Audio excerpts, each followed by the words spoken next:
They say death gives you perspective. What they don't tell you is that sometimes it gives you a second chance at revenge. I died at 3:47 a.m. on a Tuesday, my wrists slit in a bathtub filled with my own blood and regret. Dramatic? Maybe. Effective? Absolutely. Well, sort of. The final straw hadn't been the public humiliation when my sister Lily's latest novel hit the bestseller list. It hadn't been losing my job at the law firm when the partners decided a lawyer involved in a plagiarism scandal wasn't great for their image. Hell, it wasn't even losing James. Dr. James Morrison, my therapist turned almost lover turned coward, who couldn't handle the media attention. No, the thing that finally broke me was seeing my own words staring back at me from page 247 of The Healing Heart by Lily Chen. My words about falling in love with someone I couldn't have. My words about the shame of wanting your therapist. My words about learning to trust again after years of betrayal. My words, published under her name. Again. See, this wasn't Lily's first theft. The first time, I was 16 and stupid enough to think a diary was actually private. Lily found it, read it, and decided my teenage angst was good enough to submit to literary magazines. While I was figuring out how to talk to boys, she was being hailed as a prodigious young voice for describing my first heartbreak. I never said anything. Big mistake. The second theft killed me. Literally. But here's the thing about hitting rock bottom at 3:47 a.m. on a Tuesday. Sometimes you bounce. I woke up to my mom banging on my bedroom door. Maya, you're going to be late for school. School. I sat up and my hands. Jesus Christ, my hands were 16 years old again. Smooth, unmarked by the scars I'd collected over 12 years of adult life. I stumbled to the mirror and nearly screamed. 16-year-old me stared back, all acne and bad highlights that I'd begged Mom to let me get. My adult brain recoiled at the sight, but my teenage vocal cords managed a strangled coming. 3 days. I had 3 days before Lily would sneak into my room and steal my diary. 3 days before she'd launch her literary career on the back of my private thoughts. But this time, I knew it was coming. Maya, seriously, get your ass down here. Mom's voice carried that particular morning irritation that meant she'd already had her first drink of the day, even though it was only 7 a.m. I threw on yesterday's clothes and stumbled downstairs. Mom was at the kitchen counter, nursing what she called coffee, but smelled suspiciously like Bailey's. Morning, sunshine, Lily said from the breakfast table, not looking up from her SAT prep book. At 19, she was home from her first year at Columbia, full of intellectual superiority and literary ambitions. She had no idea she was about to become a thief. Or maybe she did. Maybe she'd always been planning it.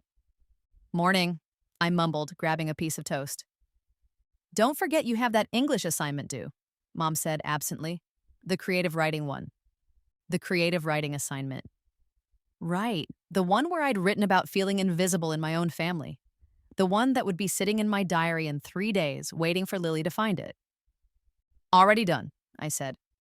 Lily looked up then, eyebrow raised. Since when do you do assignments early? Since I died and came back with 12 years of additional life experience, I thought. Since I'm trying to be more responsible. Good, Mom said, not really listening. Lily, don't forget you have that interview with the Columbia Literary Review today. Interview? I asked. They want to feature some of their most promising young writers, Lily said, that familiar smugness creeping into her voice. Professor Morrison thinks I have real potential. Morrison. Not the same Morrison who would eventually become my therapist, but the coincidence made my skin crawl. I watched Lily butter her toast with the kind of careful precision that would later characterize her theft of my work. Even her eating was calculated. That's great, I said, meaning it was anything but great. I'm sure you'll give them exactly what they're looking for. She smiled at me then, the kind of smile that in another world might have been sisterly affection.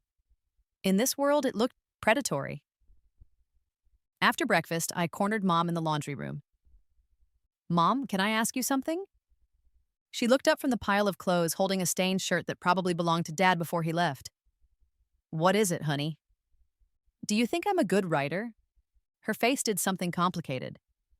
Of course you are, Maya. You've always been so creative. What about compared to Lily? The pause was too long. Way too long. You're both talented in different ways. she said finally, which was mom speak for Lily's the real writer and you're just fooling yourself. Right, I said, different ways. I left her there with Dad's ghost shirts and went to school, where I spent the day remembering why I'd hated being 16 the first time around. But every boring algebra class and awkward lunch period was just preparation for what was coming. That night, I sat down to write in my diary, but instead of pouring out my teenage heart like I had the first time, I crafted something else entirely. October 15th. Sometimes I think about what would happen if someone stole my diary. Like, what if they took my most private thoughts and tried to pass them off as their own? I guess they'd have to be pretty desperate. Or maybe just really, really stupid. Because I've been thinking about putting some fake entries in here. You know, like a test. Anyone who tried to steal my work would end up looking like a complete idiot. Anyway, if you're reading this and you're not me, hi there, thief. Hope you enjoy looking like a fool. I closed the diary and put it in its usual spot in my desk drawer. Then I pulled out a notebook and started writing my real thoughts, which I hid under my mattress. 3 days to prepare for war. The morning of the theft, I pretended to be asleep.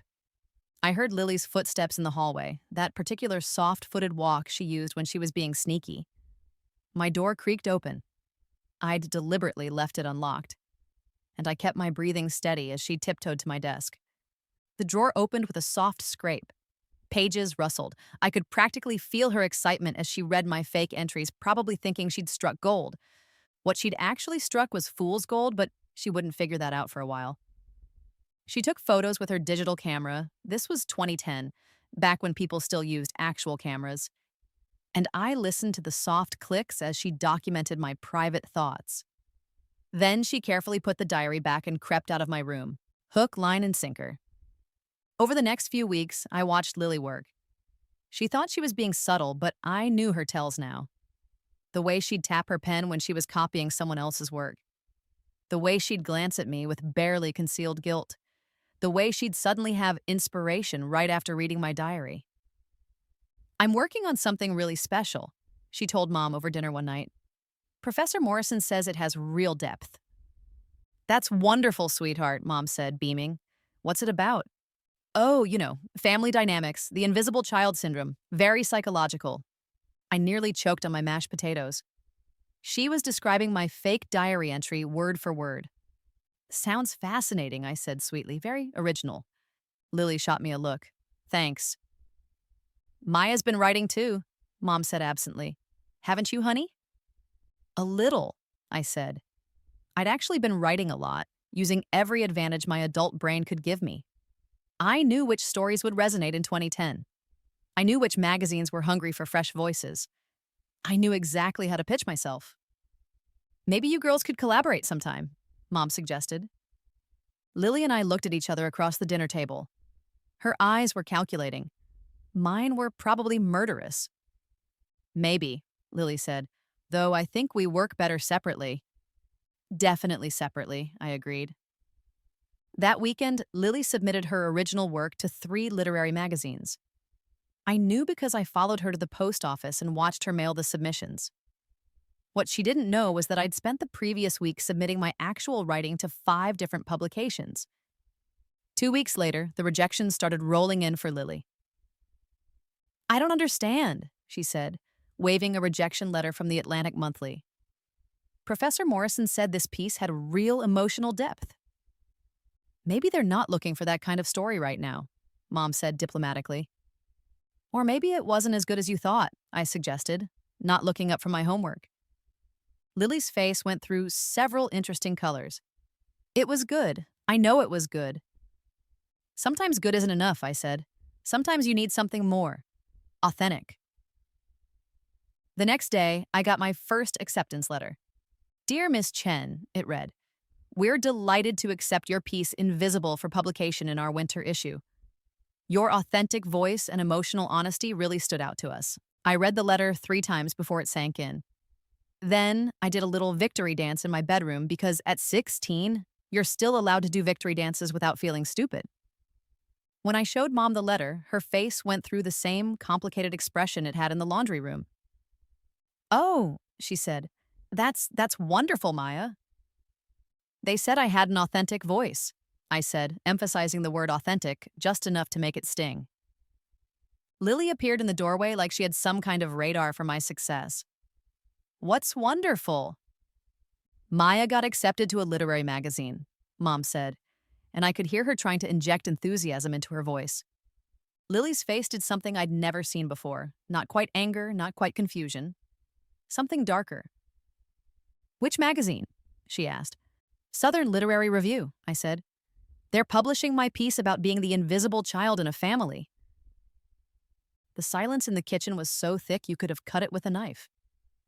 Lily's eyes went wide, then narrow, then calculating. Congratulations, she said finally. That's quite a coincidence. What kind of coincidence? Oh, just that I've been working on something similar, family dynamics and all that. I smiled at her, the kind of smile that probably looked sweet but felt sharp. Great minds think alike, I guess. That night, I heard her on the phone with someone. Probably Professor Morrison. I don't understand how this happened, she was saying. The piece was good. I know it was good. But now Maya's published something almost identical, and what do you mean? How would I know it's identical if I haven't read it?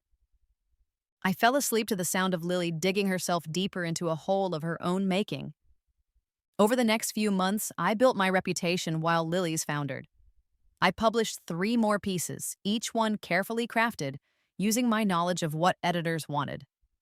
Meanwhile, Lily kept submitting stories that were either stolen from my fake diary or pale imitations of what she thought good writing should sound like. I don't understand what's happening, she complained to Mom one evening. I used to be the writer in this family. You still are, Mom said, but she sounded less convinced than usual. Maya's just getting lucky, Lily continued. Her writing isn't even that sophisticated. I looked up from my homework. Maybe sophistication isn't everything. Maybe authenticity matters more. What would you know about authenticity? Lily snapped. More than someone who steals other people's diary entries, I said quietly. The words hung in the air like smoke after a fire. Lily went very, very still. What did you say? You heard me? Mom looked between us like she was watching a tennis match. Girls, what are you talking about? Nothing, Lily said quickly. Maya's just being dramatic. Am I? I pulled out my phone and scrolled to the photos I'd taken of Lily in my room that night. Because I have some interesting pictures that suggest otherwise. Lily's face went white. You were awake. I was awake, and I have evidence of you stealing my diary, which explains why your stories keep getting rejected while mine get published. Hard to write authentically when you're working from fake material. Fake material? Lily's voice cracked. Did you really think I was stupid enough to leave my real thoughts lying around where you could steal them? The diary entries you've been basing your stories on? I made them up. Every single one. They're terrible on purpose. Mom looked like she was having trouble processing this information. Lily, did you really? She's lying, Lily said, but her voice had no conviction. I pulled out my real notebook, the one I'd been hiding under my mattress.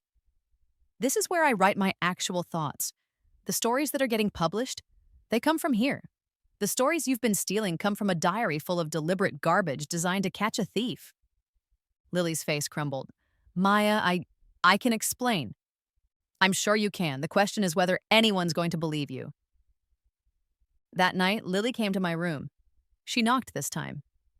Can we talk? I looked up from my laptop where I was working on my next story. Sure, what about? She sat on the edge of my bed, looking smaller than I'd ever seen her. Why did you do it? The fake diary, I mean. Because I knew you were going to steal from me eventually. You've always been jealous of my writing. That's not true. Isn't it? Mom's been comparing us since we were kids. You know she thinks I'm more naturally talented. You've been trying to prove her wrong your whole life. Lily's shoulders sagged. She really thinks that? You didn't know. I thought she just said those things to make you feel better. Because I was the one getting into Columbia, getting the interviews, getting the recognition. I felt something twist in my chest. Sympathy, maybe, or just exhaustion. Lily, Mom's been playing us against each other for years, but that doesn't make theft okay. I know. I I wanted so badly to be good at something, and your writing, it was so honest, so real. I thought if I could just borrow a little of that authenticity. You can't borrow authenticity. That's kind of the point. She was quiet for a long time. What are you going to do? About the photos, I mean? I could have destroyed her right then. Could have sent the evidence to Columbia, to the magazines that had rejected her, to everyone who'd ever praised her original voice. Instead, I closed my laptop. That depends on you. What do you mean? I mean, you have a choice. You can keep trying to steal my work and build your career on lies, in which case, I'll make sure everyone knows exactly what kind of writer you really are. Or you can start over, write your own stories, find your own voice. And if I do that, then maybe we can be sisters instead of competitors. Lily looked at me for a long time. I don't know if I know how to do that anymore. Learn. She left without saying anything else, but something had shifted between us. Not forgiveness. I wasn't ready for that yet. But maybe understanding. The next morning, I found a note under my door. Maya, I'm sorry. I know that doesn't fix anything, but I needed to say it. You're right about Mom, about the competition, about all of it. I don't know how to be a good sister, but I want to try. Also, your real writing is even better than the diary stuff. That probably sounds condescending, but I mean it as a compliment. Lily. I read the note 3 times, then folded it carefully and put it in my desk drawer, right next to the fake diary that had started this whole mess. Progress, I thought. Not victory, but progress. College was supposed to be a fresh start, but family baggage has a way of following you around like a bad smell. I'd chosen Northwestern specifically because it was far enough from Columbia that I wouldn't have to worry about running into Lily at literary events, but close enough to home that I could keep an eye on things. Not that I was paranoid or anything. Okay, I was totally paranoid. You're doing it again, my roommate Sarah said, looking at me over her psychology textbook. Doing what? That thing where you stare at your laptop screen like it personally offended you. I was checking literary magazines online, looking for any sign that Lily had published something new. It had been 2 years since our confrontation, and she'd been suspiciously quiet on the writing front. I'm just doing research, I said. Uh-huh, research on your sister's publishing history. Again. Sarah was the kind of person who'd majored in psychology specifically so she could psychoanalyze her friends. It was both helpful and deeply annoying. She's been too quiet, I said. It's not like her. Maybe she's actually taking your advice and learning to write her own stuff. Or maybe she's planning something bigger. Sarah closed her textbook with a dramatic sigh. Maya, you can't spend your entire college experience waiting for your sister to screw you over. At some point, you have to trust that people can change. This is Lily we're talking about. She doesn't change, she just gets sneakier. My phone buzzed with a text from Mom. Lily got into the MFA program at Iowa. So proud. I stared at the message, feeling something cold settle in my stomach. Iowa, the most prestigious MFA program in the country. The kind of program that could launch a serious literary career. What is it? Sarah asked, probably recognizing my oh shit expression. Lily got into Iowa. That's good, right? I thought you wanted her to focus on her own writing. I do. It's just what? I couldn't explain that in my previous life, Lily had gotten her MFA from Iowa too. That she'd used those 2 years to perfect her theft techniques, to build a network of literary contacts who would later help her career, to establish herself as a serious writer before she moved on to bigger targets. Like my therapy diary. I need to call her, I said. Maya, don't... But I was already dialing. Maya? Lily sounded surprised to hear from me. We'd maintained a careful truce over the past 2 years, polite but distant. Congratulations on Iowa, I said. Thanks. I'm really excited. It feels like a chance to start over, you know? Start over how? There was a pause. I've been thinking a lot about what you said, about finding my own voice. I think Iowa might be where I figure out what that actually means. She sounded sincere, but then again, Lily had always been good at sounding sincere. That's great, I said. I'm proud of you. Really? Really. And I was, sort of. Proud and terrified in equal measure. Maya, can I ask you something? Sure. Do you think Do you think I can actually be a good writer without stealing, I mean? Do you think I have it in me? The question caught me off guard. This wasn't the Lily I remembered from my previous life. Calculating, confident, always looking for an angle. This Lily sounded vulnerable. "Eh, I think anyone can be a good writer if they're willing to be honest," I said carefully. The question is whether you're willing to be honest. I'm trying to be. Then yeah, I think you can be good. After I hung up, Sarah gave me a look. That didn't sound like the conversation of someone plotting against you. Maybe she's just gotten better at lying. Or maybe your sister is actually trying to change and you're too paranoid to see it. I wanted to believe Sarah was right. I really did. But I'd lived through Lily's betrayal once already, and the memory of finding my therapy diary missing, of seeing my most private thoughts published under her name, was still too fresh. I decided to give her the benefit of the doubt, but I also decided to be very, very careful about what I wrote down. My junior year, I started seeing a therapist. Not Dr. Morrison. I'd learned that lesson the hard way in my previous life. This time I chose Dr. Patricia Walsh, a no-nonsense woman in her 50s who specialized in family dynamics. "Tell me about your relationship with your sister," she said during our first session. "It's complicated. Most family relationships are. What makes yours particularly complicated?" I'd prepared for this question. She stole my writing when we were younger, used it to launch her own career. That must have felt like a betrayal. It was a betrayal. The question is whether people like that can actually change. Dr. Walsh leaned back in her chair. "What do you think?" "I think people can change if they want to badly enough. I'm just not sure she wants to." "And what would it look like if she did want to change?" I thought about that for a while. I guess she'd have to admit what she did. Really admit it, not just apologize to make things easier. And she'd have to make amends somehow. To you? To me? To the other people she might have hurt? To herself, maybe? Dr. Walsh nodded. What would those amends look like? I don't know. I've never thought about it. But I was thinking about it now. What would it actually take for me to forgive Lily? What would make this right? I started keeping a therapy journal, writing down my thoughts after each session with Dr. Walsh. But this time, I was smart about it. I kept it in a safety deposit box at the bank, only taking it out when I needed to write in it. No way was anyone stealing this diary. My senior year, Lily came to visit. She'd finished her first year at Iowa and looked different somehow. More settled, maybe, less desperate. The program is incredible, she told me over coffee. Really challenging. My professors don't let you get away with anything. That's good, right? It's terrifying, but yeah, it's good. I'm learning to write like myself instead of like someone I think I should be. What does that mean? Lily stirred her coffee thoughtfully. It means I'm writing about growing up in our house, about mom's drinking, about dad leaving, about feeling like I was never good enough. It's messy and painful and nothing like the polished stuff I used to try to write. But it's honest. Yeah, it's honest. We talked for 3 hours, and for the first time in years, it felt like talking to my sister instead of my enemy. She told me about her classes, her professors, the other students in her program.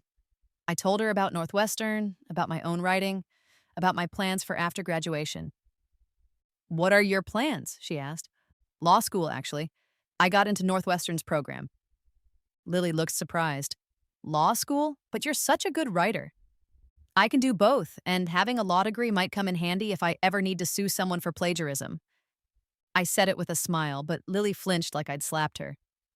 Maya, I'm kidding, mostly. No, you're not, and you shouldn't be kidding about it. What I did was seriously fucked up, and I've never properly apologized. I set down my coffee cup. Okay, apologize now.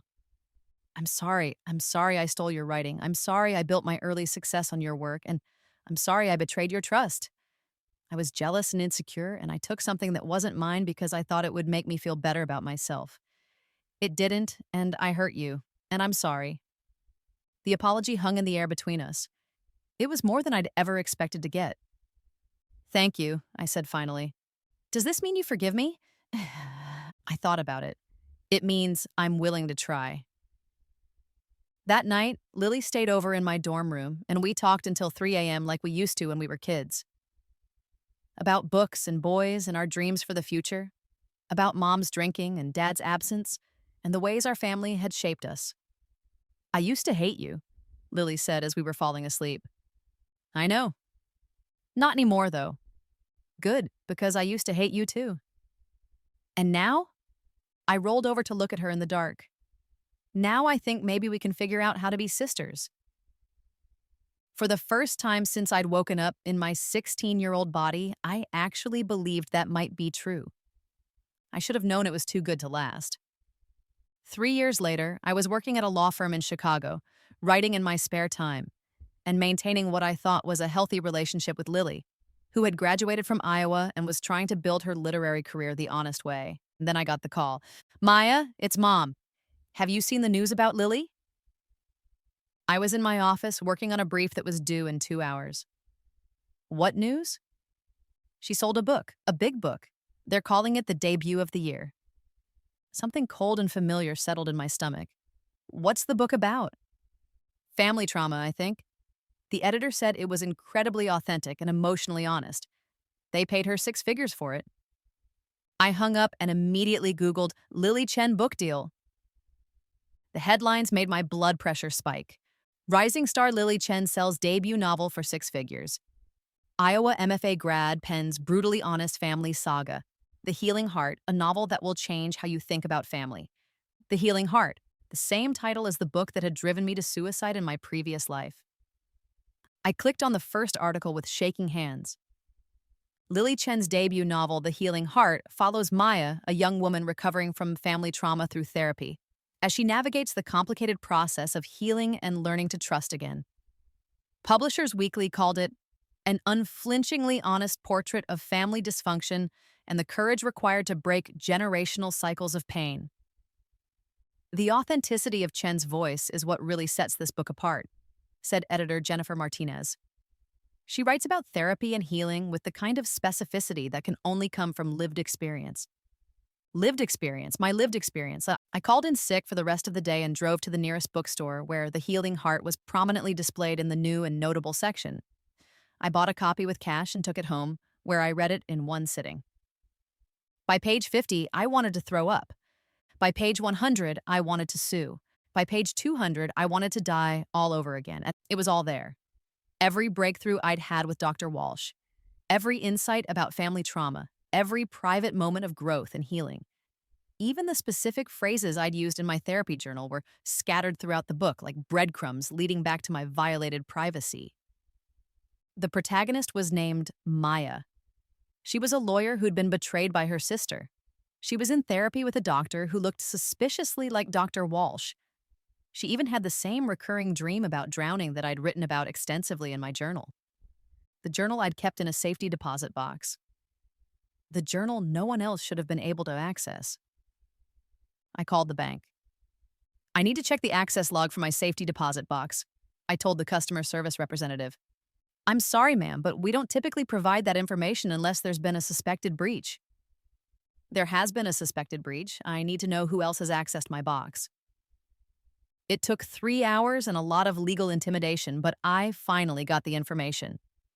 The box had been accessed twice in the past year, once by me and once by someone claiming to be my sister with a power of attorney document that looked official but was completely fake.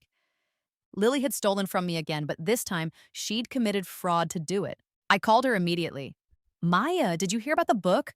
I was going to call you, but I wanted to... You stole my therapy journal. Silence. Lily, I know you stole my therapy journal. I have evidence.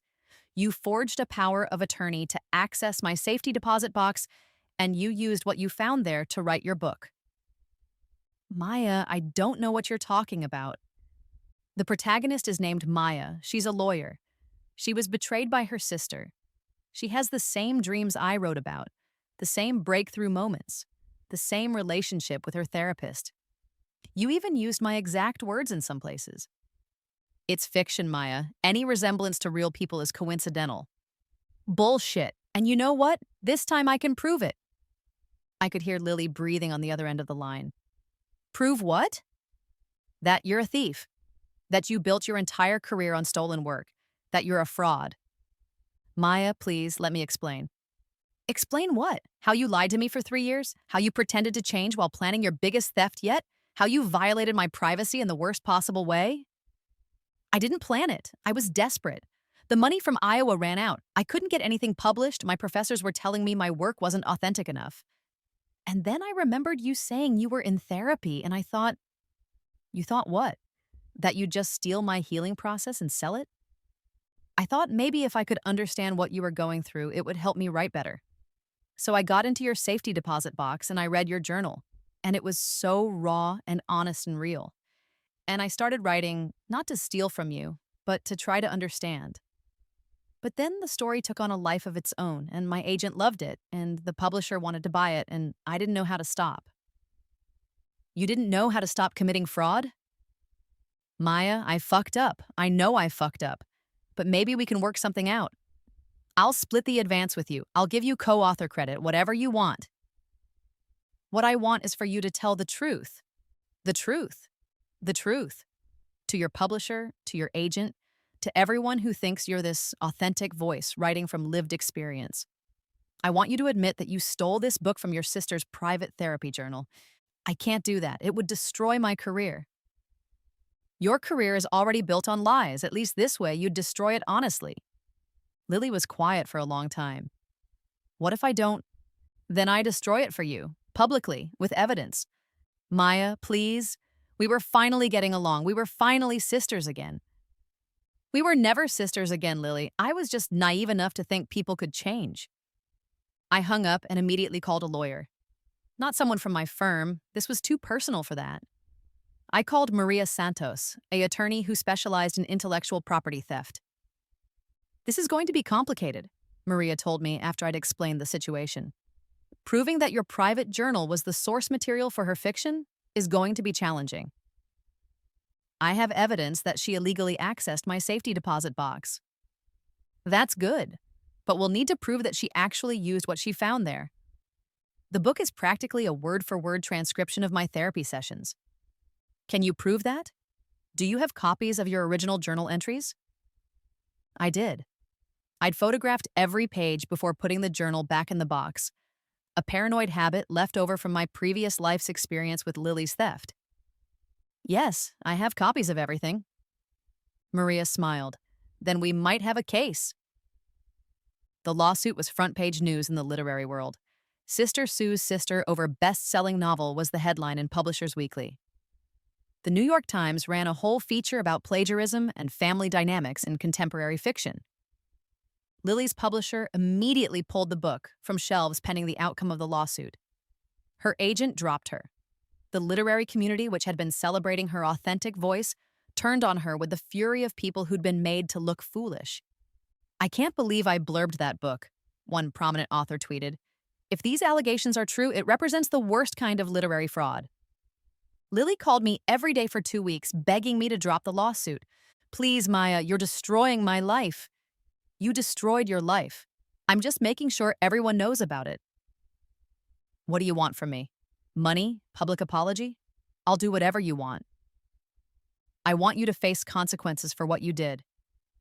Haven't I faced enough consequences? I've lost everything. Good. Maybe now you'll understand how it feels to have your life destroyed by someone you trusted. But even as I said it, I felt something hollow in my chest. This wasn't the victory I'd imagined. Watching Lily fall apart wasn't satisfying. It was just sad. The trial lasted 3 months. Maria was brilliant, methodically proving that Lily had accessed my safety deposit box illegally and that her novel was substantially derived from my private therapy journal. We had bank records, handwriting analysis of the forged power of attorney, and side-by-side comparisons of my journal entries with passages from her book. Lily's defense team tried to argue that the similarities were coincidental, that family trauma creates universal experiences, that fiction often draws from real life in ways that seem specific but are actually archetypal. It might have worked if Lily hadn't used my exact words in 17 different places. The defendant didn't just draw inspiration from the plaintiff's work, Maria told the jury in her closing argument. She engaged in systematic theft of the most private kind. She violated her sister's trust, her privacy, and her creative ownership to build a career on stolen authenticity. The jury deliberated for 2 days. When they came back, the foreman looked directly at me as he read the verdict. We find in favor of the plaintiff on all counts. Lily had to pay me $300,000 in damages, every penny of her advance plus punitive damages. Her publisher canceled her contract and demanded she return any money she hadn't already spent. Her MFA program issued a statement distancing themselves from her actions. She was effectively blacklisted from the literary world. After the trial, I found her sitting on the courthouse steps, staring at nothing. Lily? She looked up at me with red-rimmed eyes. Congratulations, you won. I sat down next to her. It doesn't feel like winning. What does it feel like? I thought about it. Like justice, maybe, but not satisfaction. I really did change, At Iowa, I learned to write my own stories, to find my own voice. But when I graduated and couldn't get anything published, when everyone kept saying my work wasn't authentic enough, she shrugged. I guess I reverted to type. You could have asked for help? From you? After everything I'd done? We were talking again. We were rebuilding things. Were we? Or were you just waiting for me to fuck up so you could destroy me? The question hit harder than I expected. Had I been waiting for her to betray me again? Had some part of me wanted this outcome? I don't know, I said honestly. Lily laughed, but it sounded more like crying. At least you're honest. What are you going to do now? I don't know, I can't teach. No school will hire me after this. I can't write. No one will publish me. I guess I'll have to figure out how to be something other than a writer. Maybe that's not the worst thing. Easy for you to say. You get to be both a lawyer and a writer. You get to have everything. I get to have everything because I earned it honestly.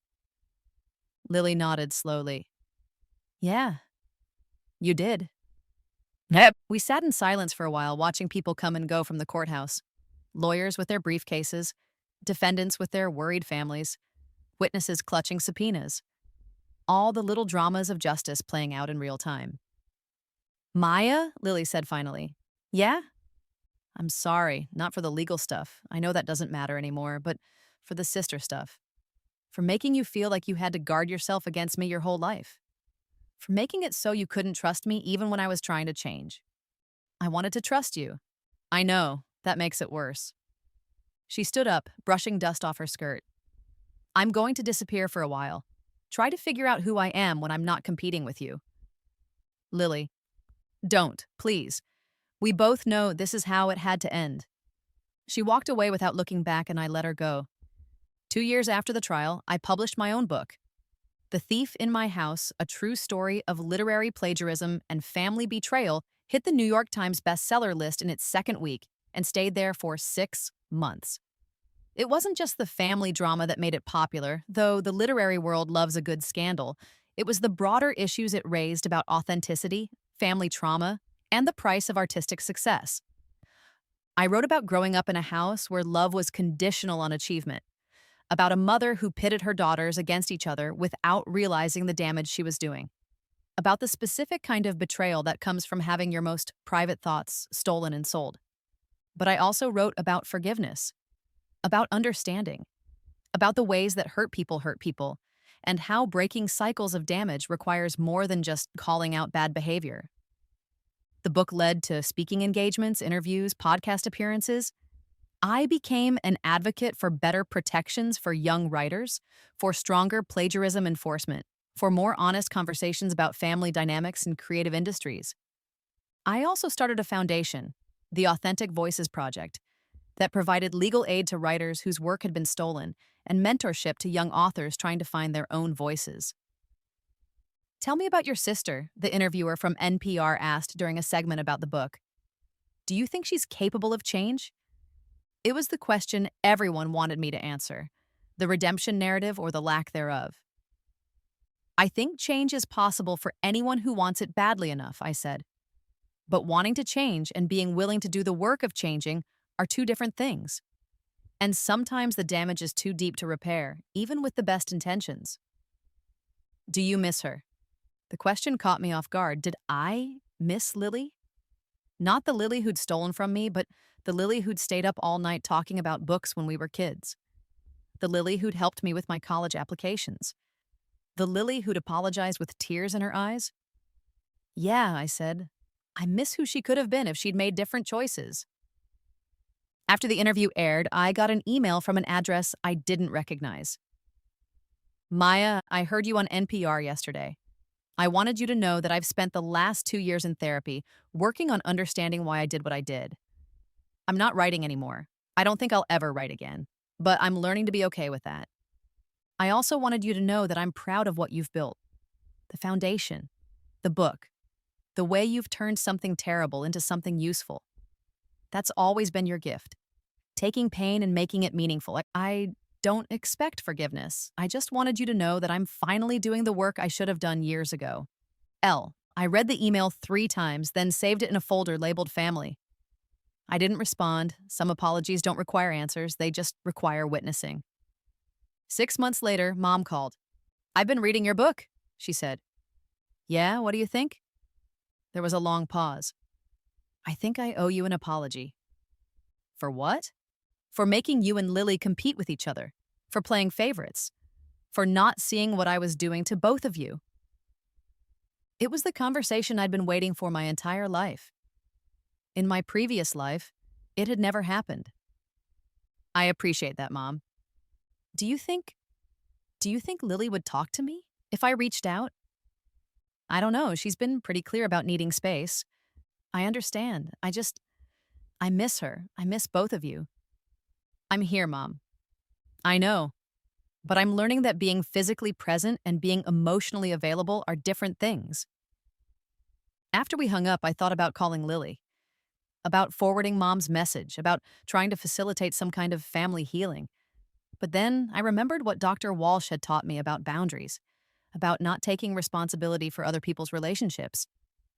Some bridges have to be rebuilt by the people who burned them down. On the 2-year anniversary of Lily's disappearance, I got another email. Maya, I'm working at a nonprofit now, helping kids who've aged out of foster care.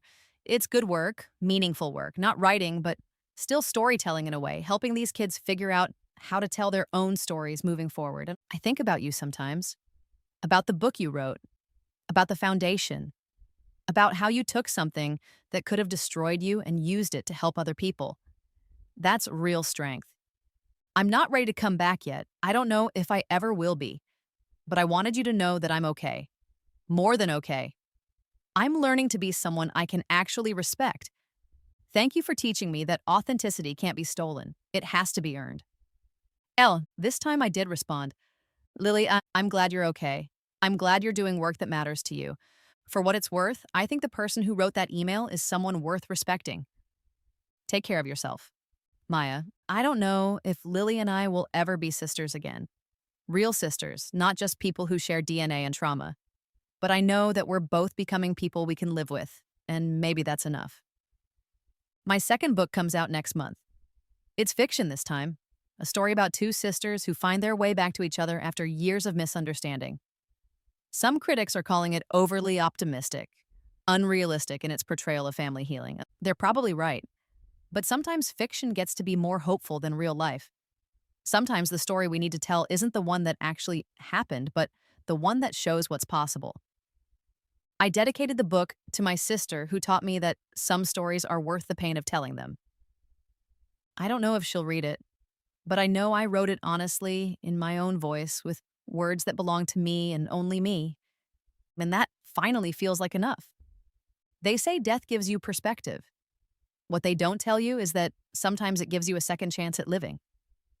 I never did figure out if my rebirth was real or just an elaborate psychological fantasy my mind created to cope with trauma, but it doesn't matter. What matters is that I learned to protect myself, to value my own voice, to understand that family love shouldn't require sacrificing your identity. I learned that forgiveness doesn't mean forgetting, and that healing doesn't always mean reconciliation. Most importantly, I learned that the best revenge against someone who steals your voice is to keep speaking louder and clearer than ever before. So that's what I did. I kept speaking, I kept writing, I kept telling my story in my own words. And then finally, they were mine.